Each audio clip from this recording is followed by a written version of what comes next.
Hi, welcome to my favorite way to record the Organelle M portably. So today for this method, unfortunately it's only going to probably work for iOS. I'm not sure how this works for Android, on the Android side of things, but I know this works for iOS. You'll need one of these bad boys. It is an interface. I'm using the iRig2. Has a little connection here for the iPhone.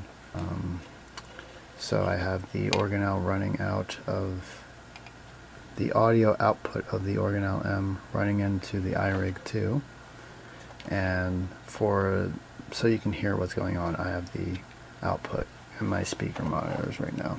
And so I'm going to connect this to my iPhone, and yeah, we have the Organelle M running. So let's start a new project here. Oh yes, and the app we'll be using today is called LoopyHD. So I've already loaded it up. I'm going to start a new one, new session. Prior to doing this, I'm going to also turn on the Wi-Fi for this so we can enable the Ableton link that is built into this thing. And we already have Ableton link already set up here in the settings.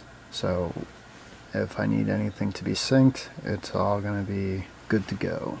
So let's just dive right in. Alright, so we'll start off by looking at the metronome here. I have no BPM set whatsoever. We'll figure that out later. I'm kind of just going off the cuff here too. And with this app here, I've not really looked at the instructions or if there's an instruction manual or whatnot. I've kind of just fiddled around with it. And so I think I'm going to start off with a favorite patch of mine, which I found on patch storage, and that is chord, MU chord. And so it will have chord progressions. Let's turn up the volume. I'm going to look at the gain here. Input gain. As you can see, we're getting signal from the Organelle M. I can turn it up. Okay, so let's get a chord progression down here first. I'm going to play around a bit here more.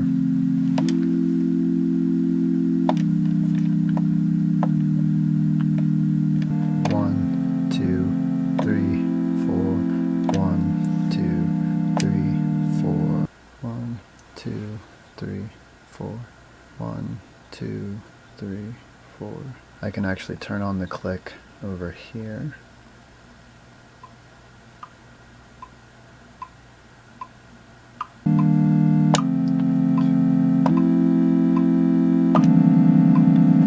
Oop, I've already made a mistake. So it's as easy as just swiping and hang clear.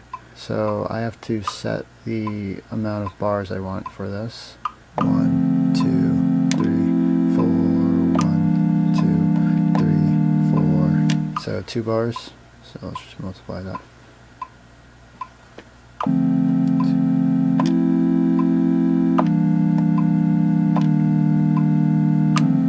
Okay. So now that's playing in here. If I can turn it off just by pressing it. Turning it back on, it stays in time with the clock. And now my Organelle is free to do whatever. Lay something else down. Let's see, what do we have here? It sounds like it got chopped up, the chord loop, but that's fine. We're just doing this for demonstration purposes anyway. And so I'm going to load up Orac because I like a certain module in here. There's a certain module in here that I like that has cool drums. And that is Fusion. Oops. Okay.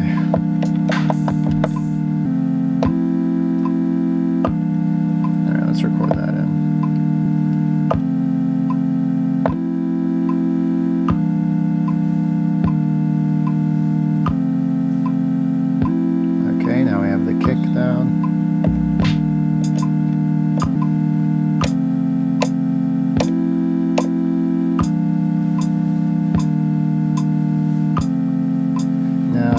I'm a little bit delayed because I'm not directly monitoring with my Organelle here, so I'm going to turn on the speaker. Alright, so it should be more, I should have more direct feedback.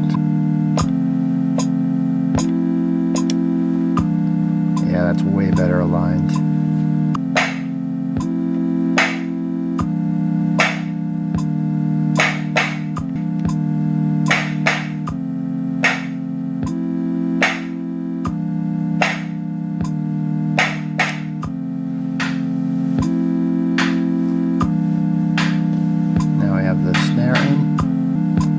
Find another part to add on to this. So I'm going to go out of ORAC.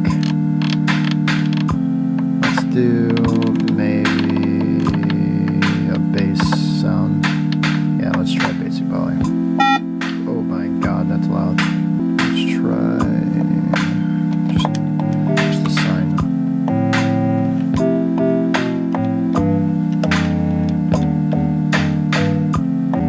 I don't know what chords I'm playing, by the way.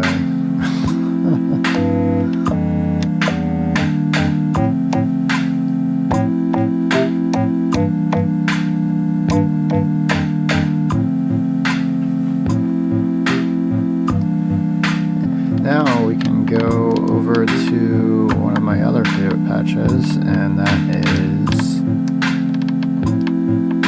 in the hybrid section, and that's 1008. Or whatever, however you pronounce it. And the reason I like this is because you can take your synth and run it through whatever effect is here. And I usually go towards delay, so let's try delay for our lead sound.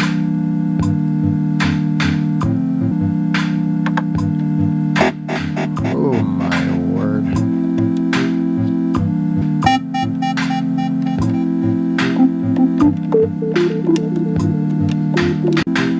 Alright, we're just gonna record something. I'm not even gonna...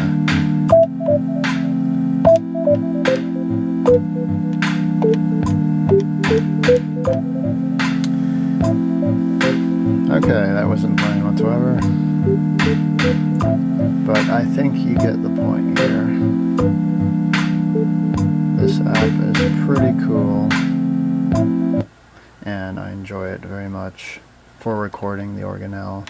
Similar in the way that I enjoy working with the OP1 and its tape editor or tape machine.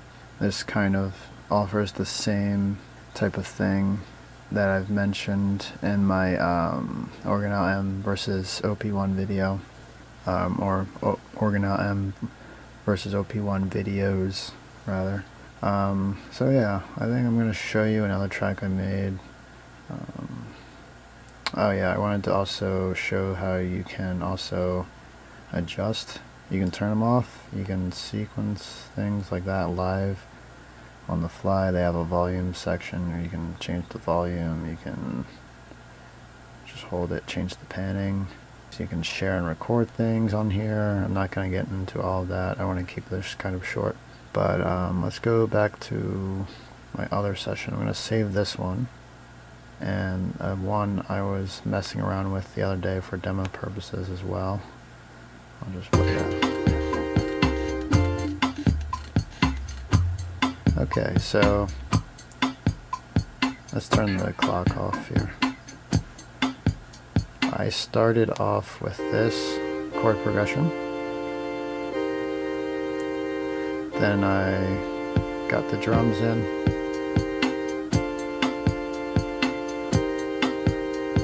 Got a little bit of a sub thing going here. Added this one little loop here, or this one shot rather. Added some other weird percussion elements. Added that too, and a little bit of that too.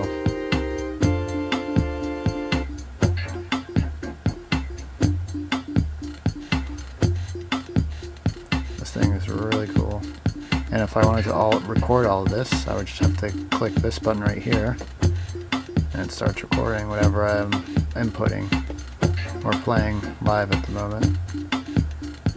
we're done with that. And yeah, you can go into your recordings, listen to them. That was an old, earlier recording.